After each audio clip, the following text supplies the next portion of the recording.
He also said to his disciples, there was a certain rich man who had a steward, and an accusation was brought to him that this man was wasting his goods. So he called him and said to him, what is this I hear about you? Give an account of your stewardship, for you can no longer be steward. Then the steward said within himself, what shall I do? For my master is taking the stewardship away from me. I cannot dig. I'm ashamed to beg. I am resolved what to do, that when I am put out of the stewardship, they may receive me into their houses. So he called every one of his master's debtors to him, and said to the first, how much do you owe my master? And he said, 100 measures of oil. And so he said, take your bill and sit down quickly and write 50. Then he said to another, and how much do you owe? So he said, 100 measures of wheat. And he said to him, take your bill and write 80. So the master commended the unjust steward, because he had dealt shrewdly. For the sons of this world are more shrewd in their generation than the sons of light. And I say to you, make friends for yourselves by unrighteous mammon, that when you fail, they may receive you into an everlasting home. He who is faithful in what is least is faithful also in much, and he who is unjust in what is least is unjust also in much. Therefore, if you have not been faithful in the unrighteous mammon, who will commit to your trust the true riches? And if you have not been faithful in what is another man's, who will give to you what is your own? No servant can serve two masters, for either he will hate the one and love the other, or else he will be loyal to the one and despise the other. You cannot serve God and mammon. My name's Arthur, and I thank you for joining me as we share this message of Jesus to his disciples from Luke chapter 16, verses 1 to 13. This is an intriguing parable because on the surface we see the master is cheated out of nearly 50% of his wealth because his steward has not been a faithful steward. He commends his steward, not for his dishonesty, but for being shrewd. And this really poses a puzzle to us. Let's see whether we can come up with some lessons that we can learn, even if we can't fully explore the puzzle. Though I think the reason we have a problem with this parable is because we are greedy for money. We want it all for ourselves. Maybe the master had a different agenda. So an accusation is brought against the steward that the steward was wasting the master's goods. Any large business will have managers, and in the line of management, people are expected to manage the goods in the interests of the whole business within certain levels of delegation. And that's what this steward is. He was the manager of his master's affairs. But an accusation was that he was squandering them, and so the master was losing out. So the master makes the decision, hand over the books, for you can no longer be steward. Well, the books were in a pretty sad array. So what the steward had to do to hand over some books was to actually create them, it seems. And he says, I cannot dig, and I'm ashamed to beg. So he called each of the debtors in and negotiated with them how much he would write down in the books that he would hand over to the master. And so being generous to the debtors rather than being scrupulous with respect to the master. And so the master received his books, and the steward hoped he had a good standing for the future in the eyes of all the master's debtors.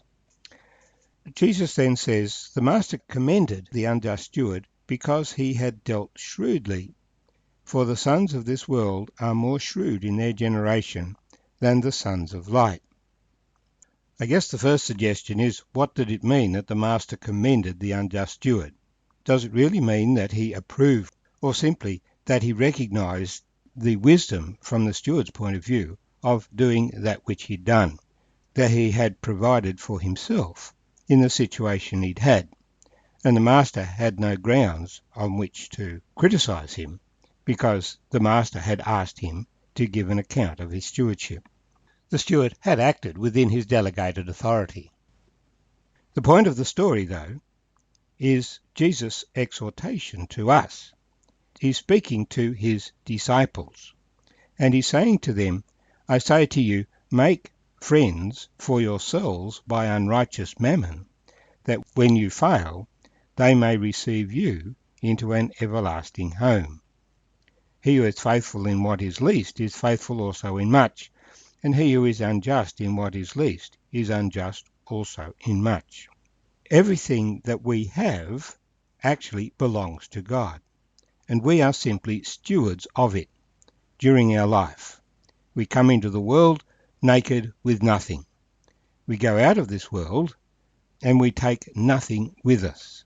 So whatever we possess, whatever we use, we are only stewards of it for the term of our natural lives. We are given a body, we are given a family, we are given some resources, and it's up to us how we manage those things. God has given us in his word instructions about how we are to live, and so the just person will live according to those rules, and the unjust person will not. So there is an issue in which we are faithful in utilising the things that have been put into our stewardship. We are faithful or we are not. We can easily squander these things, or we can use them for the glory of our master. But the time will come when our stewardship is over, and we will be called to give an account of our stewardship. Now we know, we've been told, that we must give an account. So Jesus' instruction is, make friends for yourselves by unrighteous mammon, that when you fail, they may receive you into an everlasting home. We have these things in our stewardship. We should use them wisely. And the way to gain credit for us from the things that we have is to invest them in heaven, to look to the future and to use the things that we have access to at the moment to create a good future for ourselves, a good eternal future when our present stewardship is over and we are called to account. And that's what we do when we give to those who cannot pay us back. And this is the whole point of Jesus' instructions to the Pharisees, that they were hanging on to their money, they were paying their tithes, but they were not giving alms. If you have not been faithful in what is another man's, who will give you what is your own? We are to be faithful in what God has given us. And if we have been squandering the master's goods, that is, we have been using them just for ourselves, then we may well be called to account sooner than afterwards. Whatever we have done, all of us have sinned and fallen short of the glory of God. So we are all in the situation of the unjust steward. But when we realize that we've been called to account, we have the opportunity of using the things that we have to invest, as it were, in heaven, to invest in the future. And so Jesus says, no servant can serve two masters. Either he will hate the one and love the other, or else he will be loyal to the one and despise the other. You cannot serve God and mammon. So this unjust steward stopped squandering his master's goods, but he started using them, as it were, managing them to provide a future for himself. And that's the opportunity we have.